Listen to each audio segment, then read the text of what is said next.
Welcome to Hush Hour, a quiet space where soothing stories guide you into sleep's gentle embrace.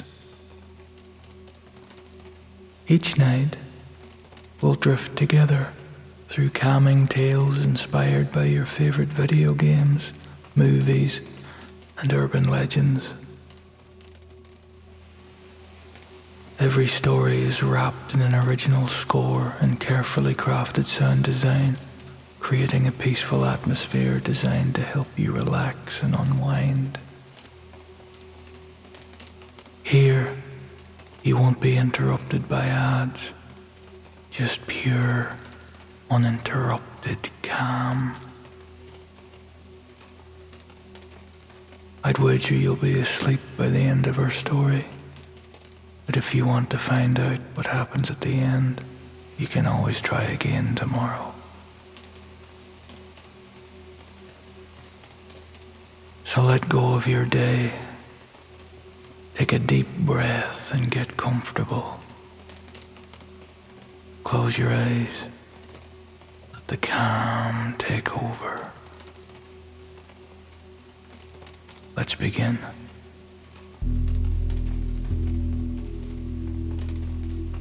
In today's episode, we sink beneath the waves to somewhere beyond the sea.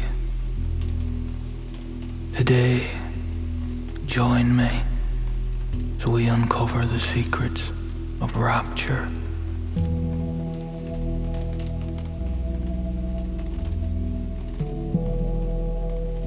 In our last episode, Lionel Chase is trapped deep in the bowels of Rapture, on the outskirts of the city in a place known as the Trench.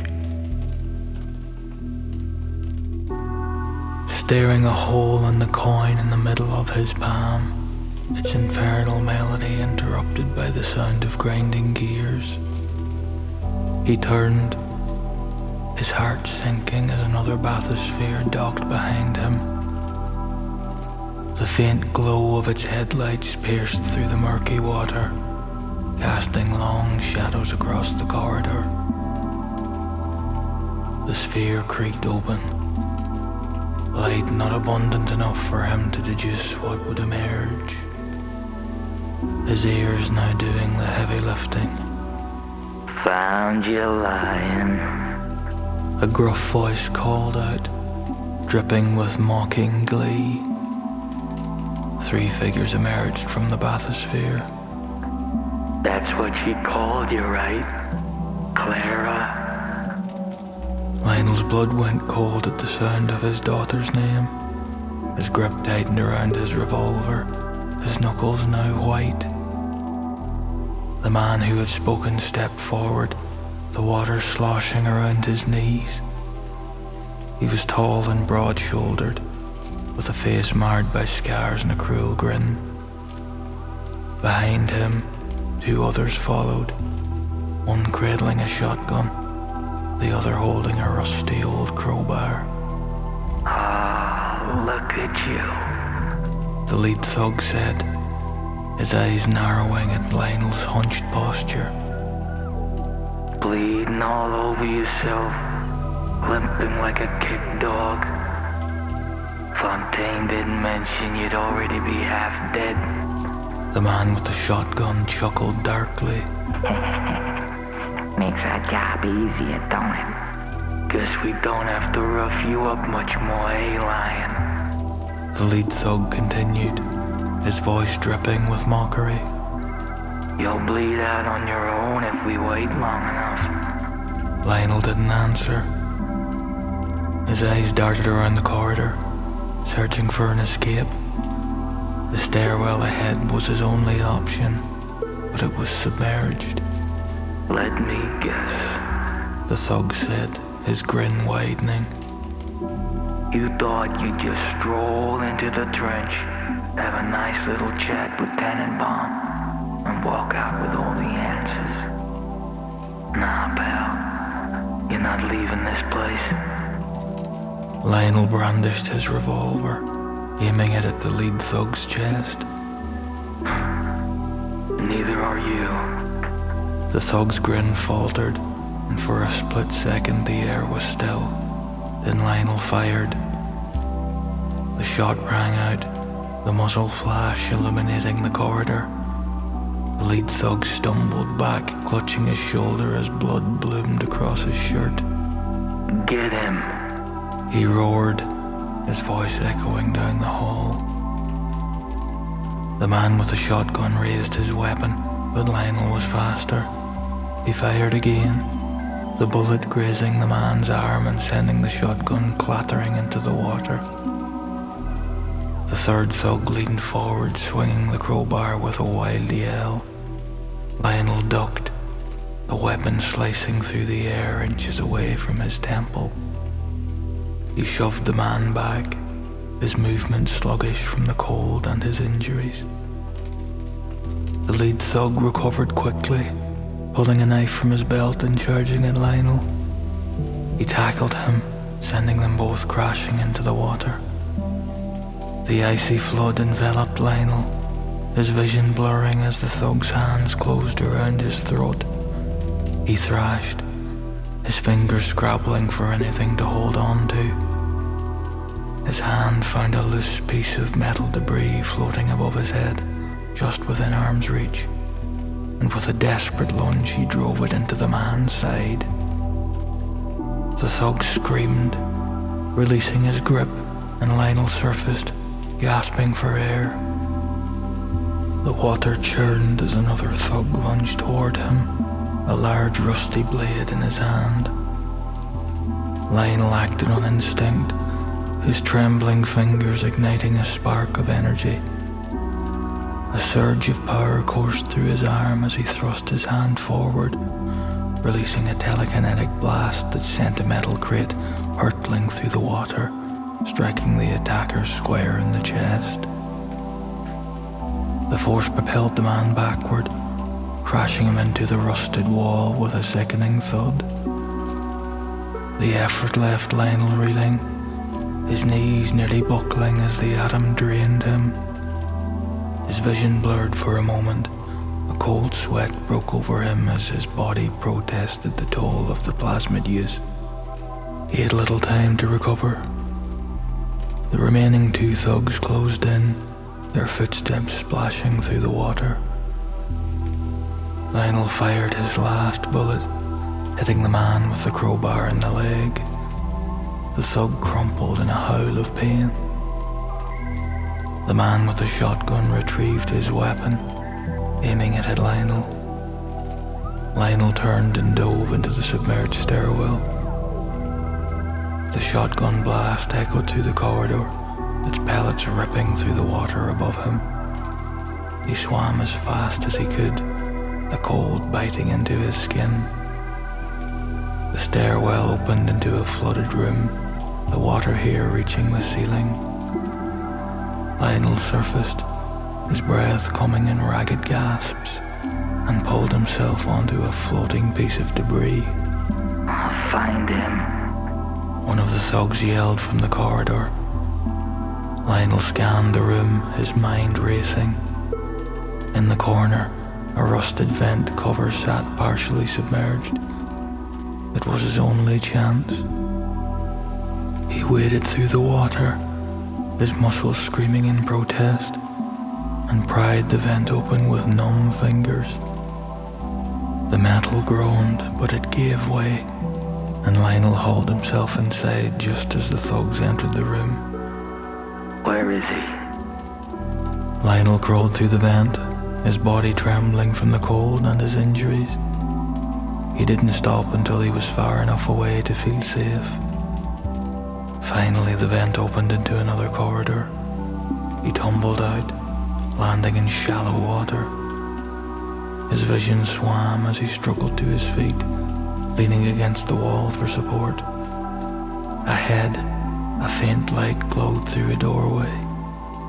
Lionel staggered toward it, his legs threatening to give out with every step. He pushed the door open and collapsed onto the floor, the water pulling round him. Through the haze of pain, he heard a voice. You look like hell, a woman said. Her accent was sharp and unmistakable. Lionel forced his head up, his vision focusing on the figure before him. Bridget Tenenbaum stood over him, her eyes narrowing as she took in his bloodied, soaked appearance. Let's hope you're worth the trouble, she muttered, turning toward a desk cluttered with syringes and vials. Lionel closed his eyes, the darkness swallowing him whole.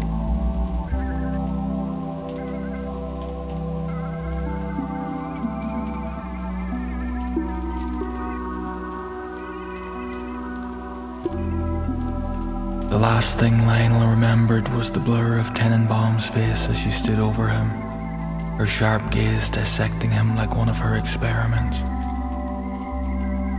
When he opened his eyes, he was lying on a cot in a cramped room filled with the scent of antiseptic and rubber gloves. His head throbbed, and the deep ache in his side reminded him of the fight. Good, you're not dead, a voice said, matter-of-fact and clinical. Lionel turned his head toward the sound. Bridget Tenenbaum sat at a desk piled with vials, syringes and yellowed papers.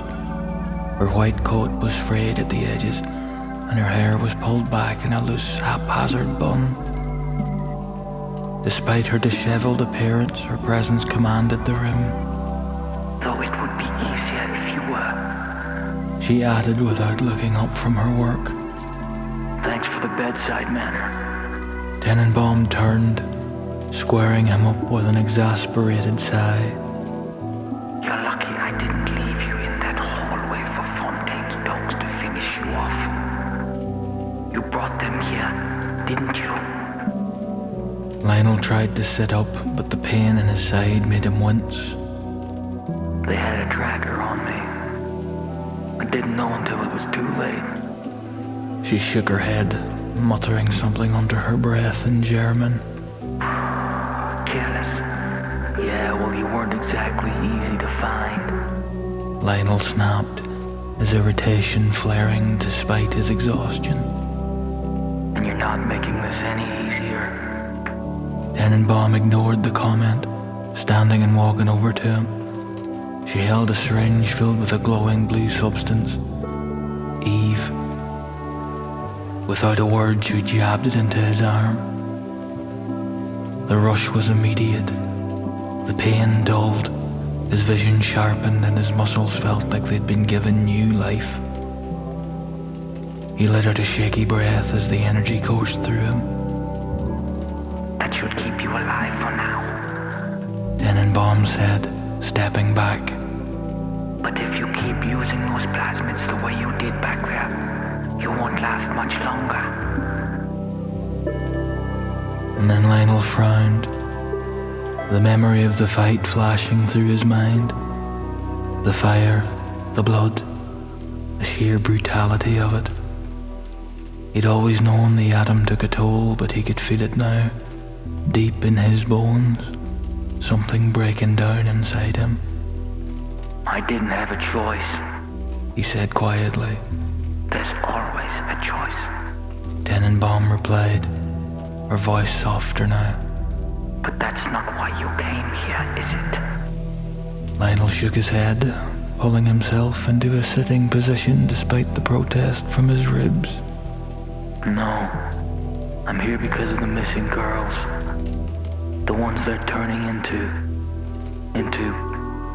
those things. Tenenbaum's expression darkened significantly, and she turned back to her desk, her hands trembling as she sorted through the papers. You mean the little sisters? She said. Yes, Lionel said, his voice firm. And I think you know more than you're letting on. Tenenbaum laughed bitterly. I know more than anyone in this cursed city. I know how it started. I know what they've become. And I know what cannot be undone. Lionel stood up, his legs shaky but steady enough. Then tell me, if you've got answers, I need them. Fontaine's men aren't going to stop coming after me. And I'm not leaving until I figure out who's behind this. Tenenbaum turned to face him, her eyes now hard. You think there's one person to blame for this? Fontaine may have profited from it, but he didn't create it. Andrew Ryan didn't create it. I did. Her confession hung in the air, heavy and suffocating. What are you saying? Lionel asked, his voice barely above a whisper. I created the Little Sisters. She said, her voice cold and unflinching. It was my research. My experiments. I thought I was saving them. Saving Rapture. But I was wrong. Lionel stared at her, the weight of her words sinking in. So, what? You just let this happen? You let them take those girls and turn them into... They took it from me. Tenenbaum interrupted, her voice rising. They twisted my work, turned it into something monstrous. You think I don't carry that guilt every day? You think I don't try to fix it? She slammed her hands on the desk, her shoulders trembling. Lionel stepped closer, his voice softer now. Then help me. Help me stop it. Tenenbaum looked at him, her eyes filled with something he couldn't quite place. Anger, sorrow, maybe even hope. There's a facility, she said finally. deep in the trench. It's where they test the girls before they're fully transformed. If you want answers, that's where you'll find them. Lionel nodded, his jaw set. How do I get there? It won't be easy. Tenenbaum said, turning back to her desk and pulling out a map. She spread it out, pointing to a location far below their current position. The facility is isolated. No direct access. You'll need to go through Fontaine's men to get there. Be careful, Mr. Chase. The trench is unforgiving. And the deeper you go, the darker it gets. Lionel took the map, folding it and tucking it into his breast pocket. As he turned to leave, Tenenbaum spoke again. Whatever you're looking for, I hope you're ready for what you'll find. She said quietly. Lionel paused at the door, her words lingering in his mind. He didn't reply. Lionel pushed open the door to Tenenbaum's office and stepped back into the waterlogged hallway. His ribs ached with every breath and his movements were sluggish from blood loss. The wound in his side still oozed, but there was no time to rest. Tenenbaum's warnings echoed in his mind about the facility ahead, the horrors that awaited and the danger that stalked him even now. The water had risen higher during his time in the office, lapping at his thighs as he waded forward. Each step felt heavier than the last, the cold biting his skin, but he gritted his teeth and pushed on. The glow of dim emergency lights painted the corridor a sickly yellow hue. A faint hiss of hydraulics in the distance made him stop dead in his tracks.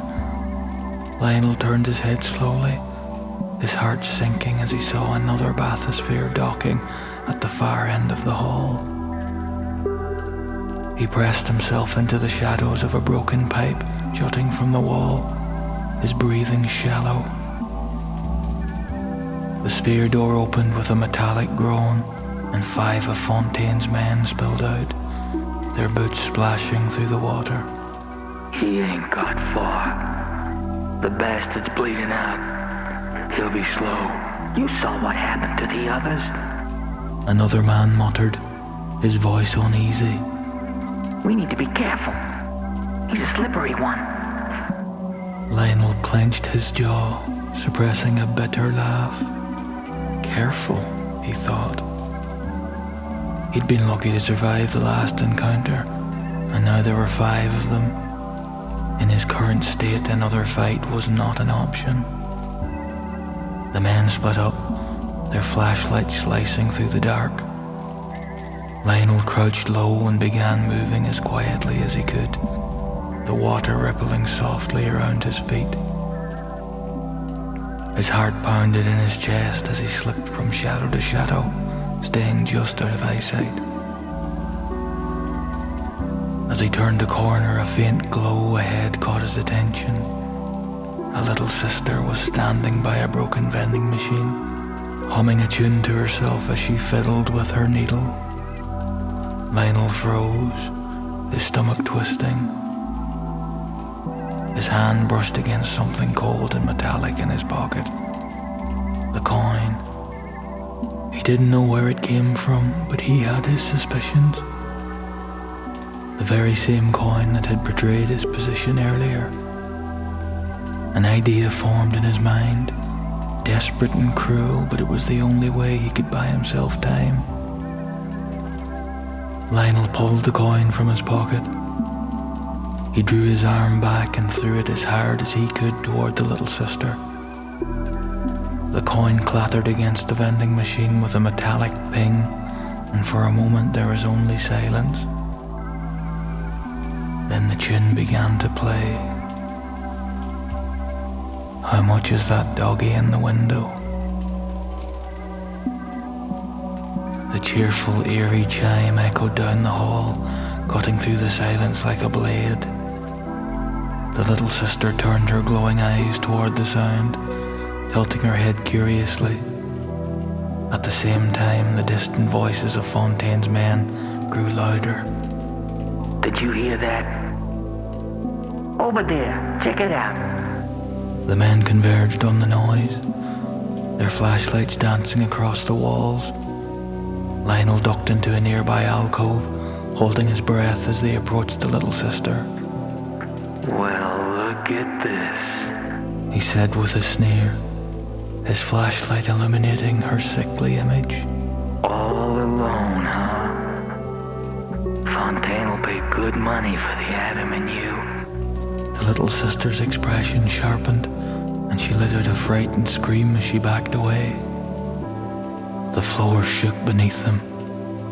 A low, guttural groan echoed through the hallway, vibrating the walls. The water rippled violently as heavy, deliberate footsteps approached. Oh, shit, one of the men muttered, raising his weapon.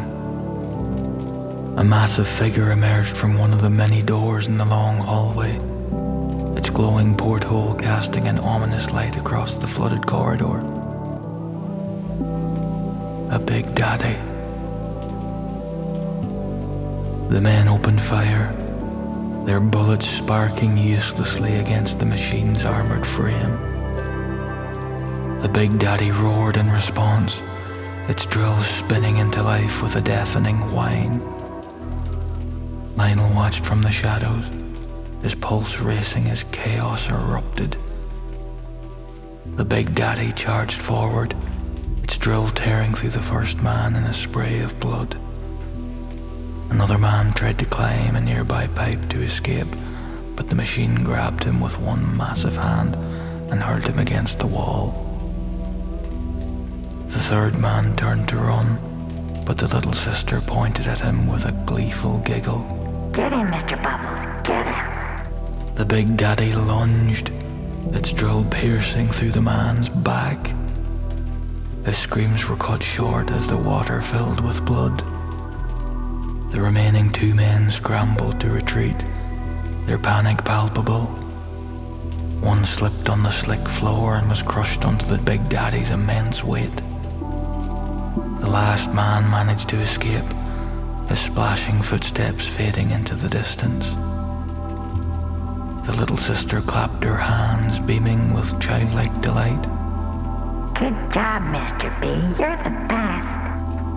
Lionel's heart thundered in his chest as he watched the scene unfold. His gaze lingered on the little sister as she patted the big daddy's arm, her glowing eyes full of innocence. And then he saw it again. That face. That familiarity. No, he whispered, shaking his head. It's not her. It can't be.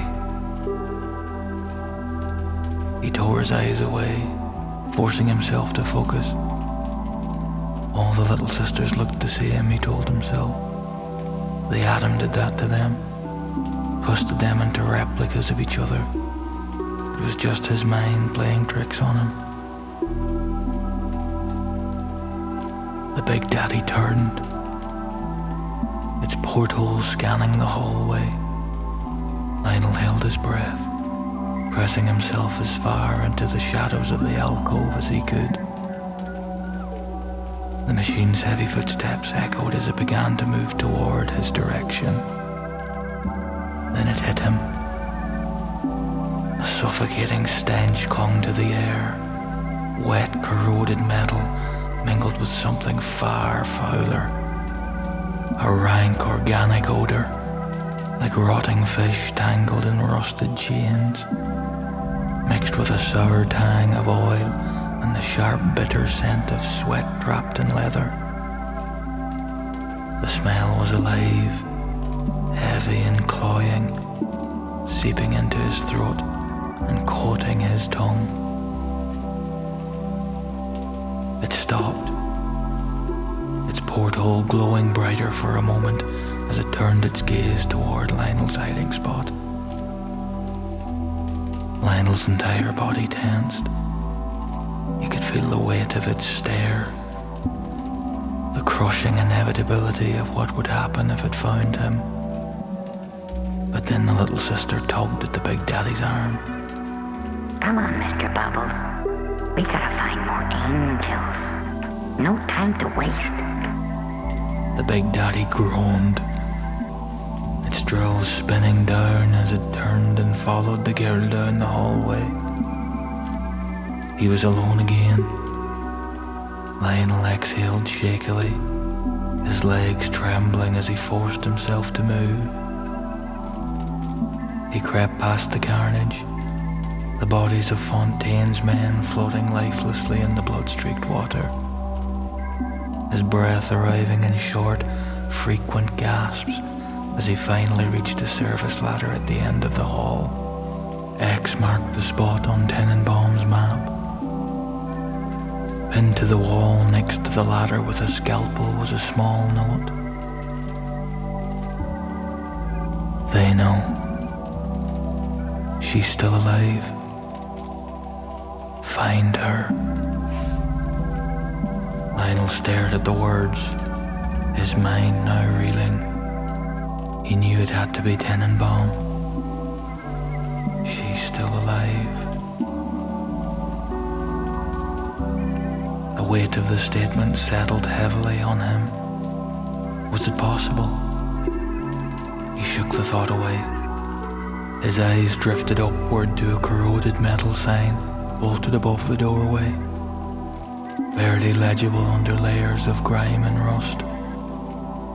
Authorized personnel only.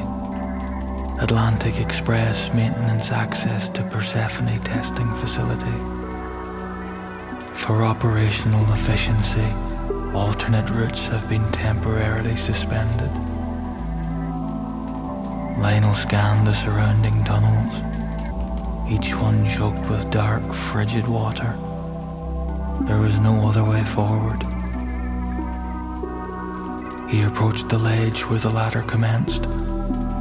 Lionel gripped the ladder, the cold metal biting into his palms. He glanced down. The shaft stretched into blackness, the faint echo of dripping water swallowed by the void below. Step by step, he began his descent. The walls narrowed the deeper he went, the rusted pipes and corroded bolts closing in around him. The only sounds were the distant groan of metal under pressure and the steady rhythm of his boots on the rungs. And it's past. Then more. Then more. Each breath felt damp and thin, tinged with the faint stench of salt and rot. He paused, resting his head against the rung. Peering down, he still couldn't see the bottom, only the endless fall beneath him. How far down does this go? He thought. Lionel forced himself to keep moving. His arms ached, his legs burned, but there was no turning back. The walls became slick with condensation, streaked with strange dark stains. Finally, after what felt like hours, his boots splashed into shallow ice-cold water. He had reached the bottom. A rusted door loomed ahead, half swallowed by shadows. Above it, barely lit by a flickering light, a sign read, Persephone Testing Facility, Personnel Access. For the advancement of Rapture's future, only the most dedicated proceed beyond this point. Lionel exhaled slowly, the air misting in front of him. Dedicated, he thought grimly. Drawing his revolver, he pushed forward into the darkness.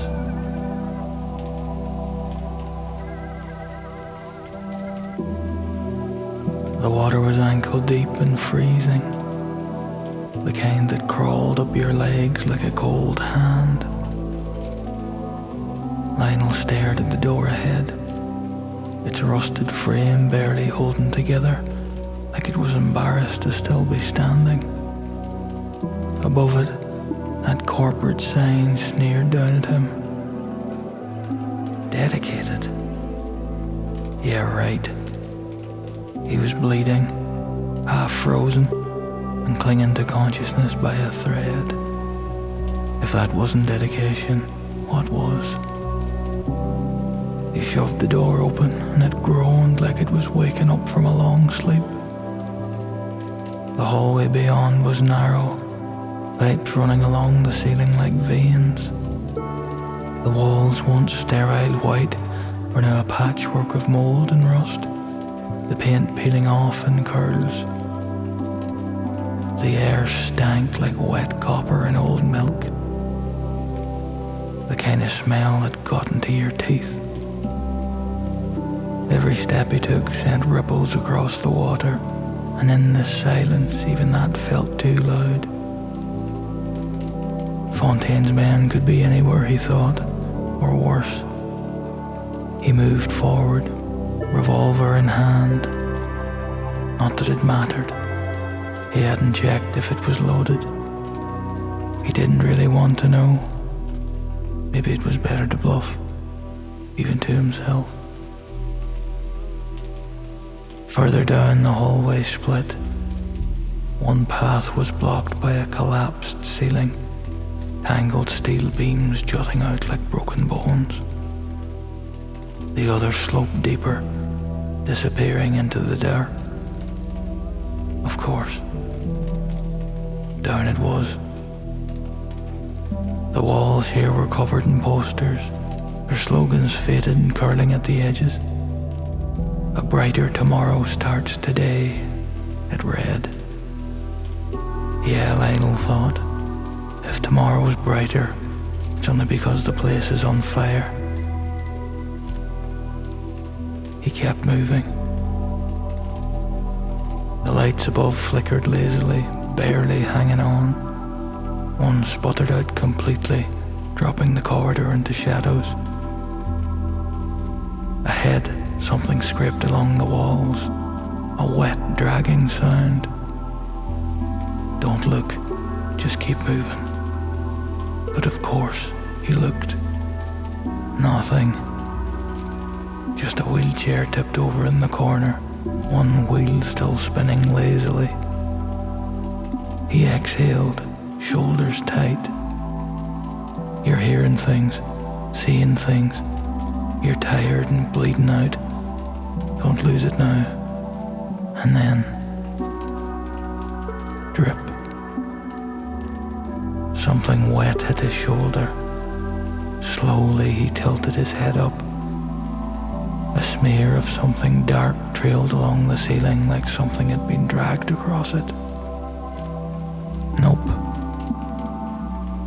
Lionel moved faster now, his boots sloshing in the water, his breath fogged in the cold air coming quicker. Then he saw it.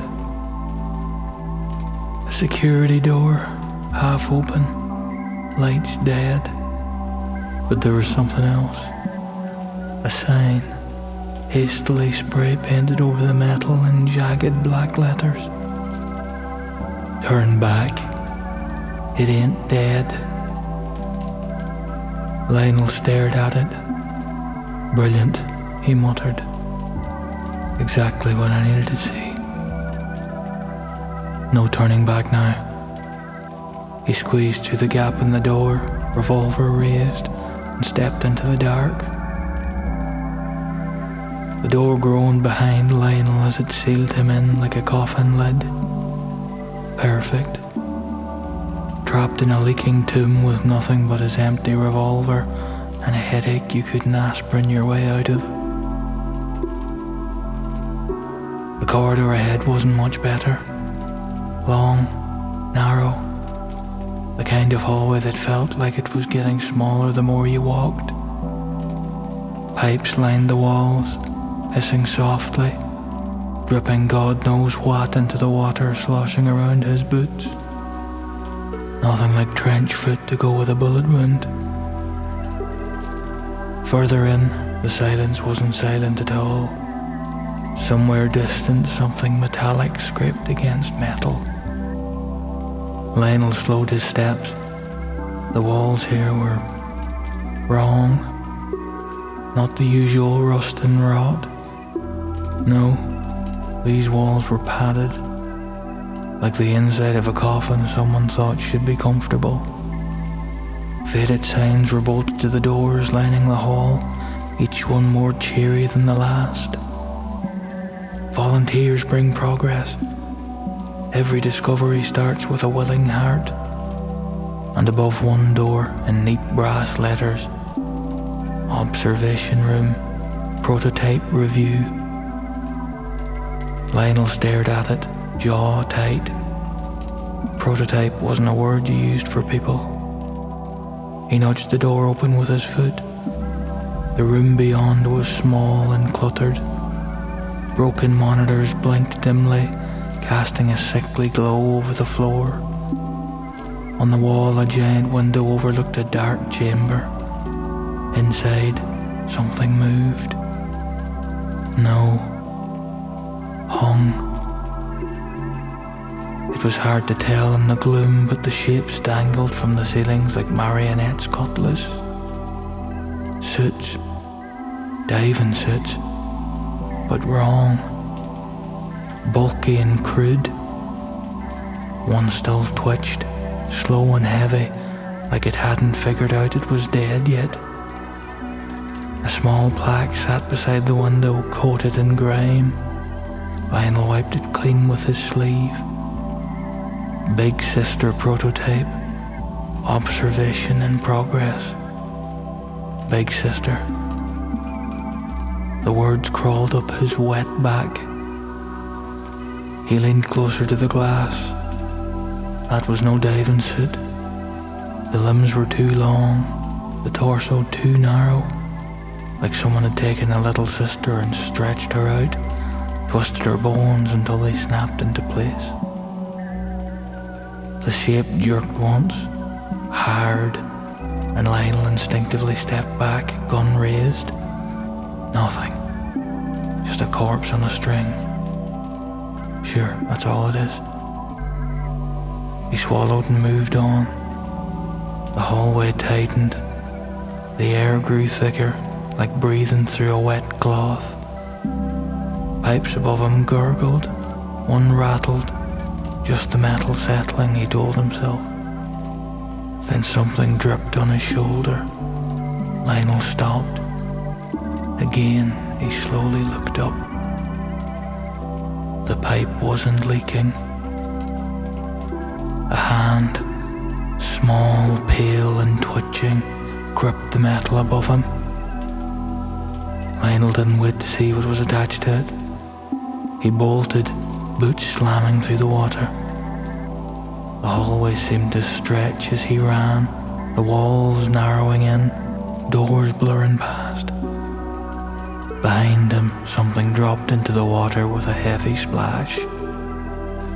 He barreled forward, spotting a rusted bulkhead door ahead. It was barely hanging on its hinges, gaping open just enough for him to slip through. He didn't slow. Lionel dove through, slamming shoulder first into the ground. He scrambled up and kicked the door shut. Clang.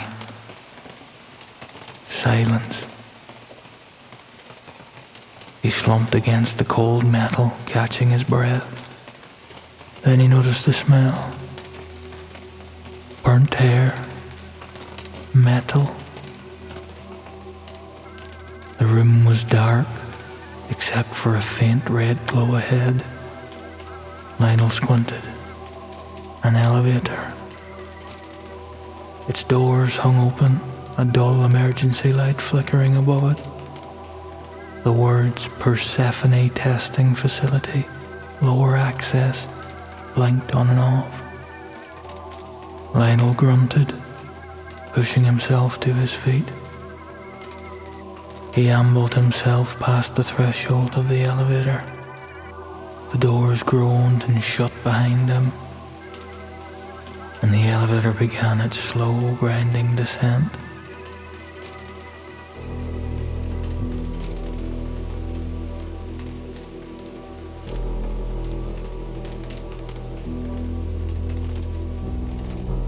The elevator jerked as it started its crawl downward, grinding like it hadn't been used in years. The red light overhead cast Lionel's shadow long and thin against the stained metal walls, making him look taller than he was, stronger than he was. He wasn't fooling anyone. The metal cage creaked and groaned with every floor that it passed, the kind of sound that made you wonder if the whole thing was about to drop and turn you into wallpaper. Lionel leaned against the side, feeling the cold bite into his back. Just keep it together.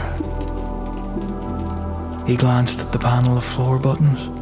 Half of them were missing, pried out or smashed in. The one that was lit, B3, blinked lazily, like it couldn't be bothered to stay on. B3 must be where they keep the good china. The elevator offered another violent lurch. Don't think about it. He closed his eyes for a moment, but that was worse. He could still see the thing hanging in the observation room, arms far too long, and neck much too thin. The way it moved, like a puppet waiting for someone to pull the strings. And that hand, pale and twitching, gripping the pipe above him.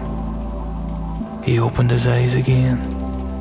The elevator finally shuddered to a stop with a dull thud. The doors didn't open right away. Of course they didn't. Lionel stepped forward and forced them apart with a grunt. The metal screeched as they gave way, revealing the hallway beyond. Pitch black. He raised his revolver, not that it would do much, and stepped forward. His boots crunched on something brittle. He didn't look down. The emergency lights flickered on, barely more than a glow.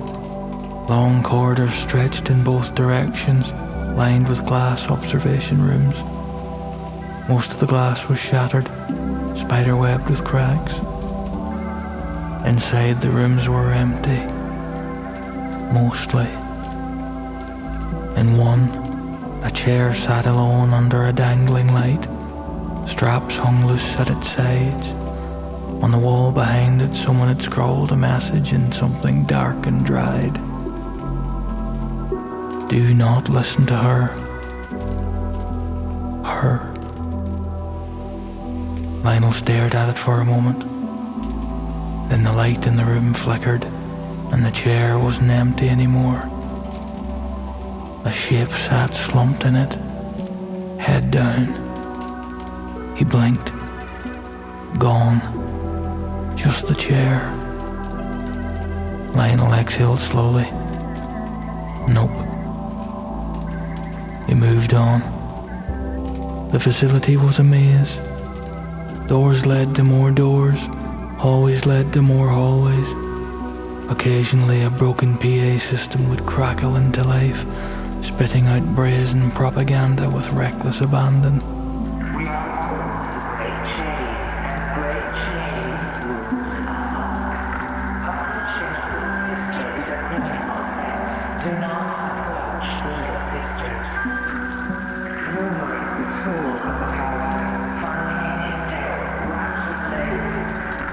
Lionel stopped. A soft hum floated through the air.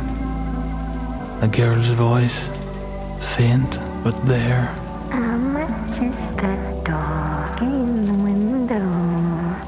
His grip tightened on the revolver. The sound was coming from ahead, echoing down the hall.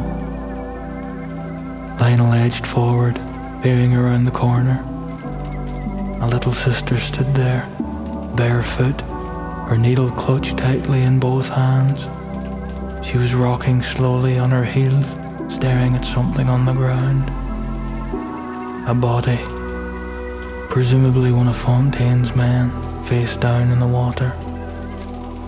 The girl didn't move, didn't blink, just stared at him, humming softly. Then her head tilted, sharp and sudden, not toward the body, but toward Lionel.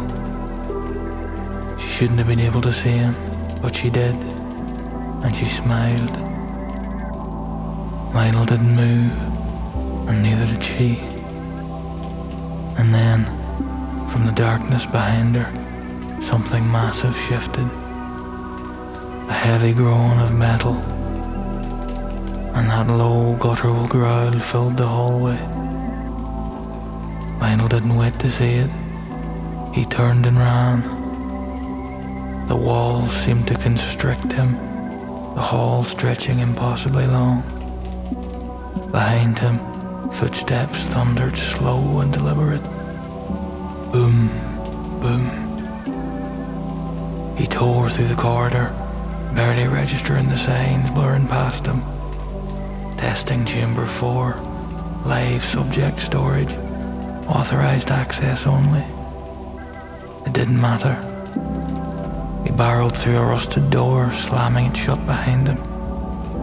Darkness once again, but this time the air was different. He fumbled along the wall until his hand found a switch. The light snapped on. Rows of tanks filled the room. Inside them, children. Little sisters floating in a murky, gloopy liquid, eyes closed and waiting. Above them a sign hung crookedly, Subject Maturation, Phase 2. Lionel stared at that sign, throat dry. This is where they made them. And maybe this is where they kept her.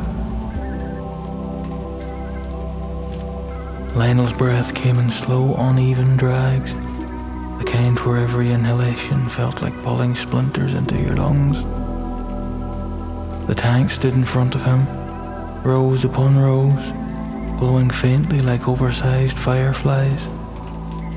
Inside, the little sisters floated, suspended in that thick, syrupy liquid, their their small bodies curled up like they were still waiting to be born. The hum of the machines filled the space, low and steady, like the sound of a house settling at night.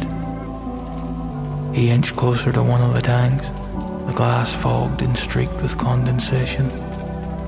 His hand, without thinking, reached out and wiped it clean with a sleeve. The girl inside didn't move, didn't breathe.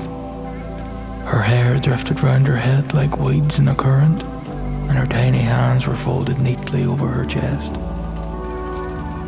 Someone had placed a faded stuffed rabbit next to her, its stitched smile half torn. A lump rose in Lionel's throat. Clara loved rabbits, but this wasn't Clara. Couldn't be. Could it? Lionel's knuckles whitened around the revolver. Get a grip, he muttered under his breath, voice rough as sandpaper. They all look the same now. That's the point. Still, the thought ate at him like a dog on a bone. He tore his eyes away and moved further into the room. There was a control panel tucked in the corner, old, rusted, and clinging to life by a thread. Buttons blinked lazily, the kind of blinking that suggested pressing them was a bad idea, but Lionel wasn't exactly spoilt for choice. A cracked monitor above the panel flickered on, spitting static before half-forming an image. A face. Bridget Tenenbaum. Frozen in black and white, her eyes were sharp even through the haze. Her recording. Her voice crackled in, distorted but still carrying that flat, clinical tone. Subject maturation entering phase 2. Behavioral shifts are inconsistent. Subjects display attachment responses to specific stimuli but remain volatile. Further testing is required to refine cognitive conditioning. Early signs of aggression noted. Recommend isolation until stabilization. The video clicked off. Volatile, aggression, isolation, all dressed up in lab coat language to make it sound like progress. Lionel stared at the blank screen. They're kids, for Christ's sakes, he muttered, disgust curling in his gut. He turned away from the panel, but something caught his eye. A clipboard half submerged in the water pulling on the floor. He picked it up. The paper was warped and smudged, but the handwriting was clear. Subject number 17. Name, Clara Chase. Status, pending transfer to prototype testing. The words didn't land right away. They hovered there, just out of reach. Then they hit. Lionel's grip on the clipboard slackened, and it nearly slipped from his hands. Clara. His Clara. Still alive, somewhere in this hell. He staggered back, nearly knocking into one of the tanks. His heart pounded so hard it felt like it was trying to claw its way out of his chest. But he couldn't fall apart now. Not now. The sound of metal creaking snapped him back. Slow, deliberate. Footsteps. Not running, not searching, but following. Lionel spun round, revolver raised, though it felt like holding a stick against a storm. A shadow moved in the hall beyond the room, dragging light with it. Low and steady breathing, mechanical and wet. Lionel didn't wait. He moved fast, slipping past the tanks towards the fire door, trying not to think about what was behind him. The corridor on the other side was tighter, walls sweating with moisture. Emergency lights barely clung to life, casting that sickly orange glow. He followed the hallway deeper, the water at his feet rippling with every step. That's when he saw it. A door left ajar, light bleeding from within. Above it, a sign hung crookedly. Prototype observation, restricted access. He pushed the door open slowly, the hinges whining in protest. The room was beyond a mess of shattered glass and overturned tables. Monitors flickered, casting pale light over the chaos. In the center of the room, a large cylindrical tank lay cracked open, shards of reinforced glass jutting out like teeth. Empty. A trail of dark, wet footprints led away from it, disappearing into the shadows. Then, softly, almost a whisper, but Lionel heard it. That same nursery rhyme, sung off key and slow. How much is that dog in the window? But this voice didn't belong to a child. It was wrong, lower, distorted, like the words were dragging themselves out of a throat that didn't quite remember how to use them. Lionel backed away slowly, revolver trembling in his grip, and then the singing stopped. Silence, then a voice, soft and close.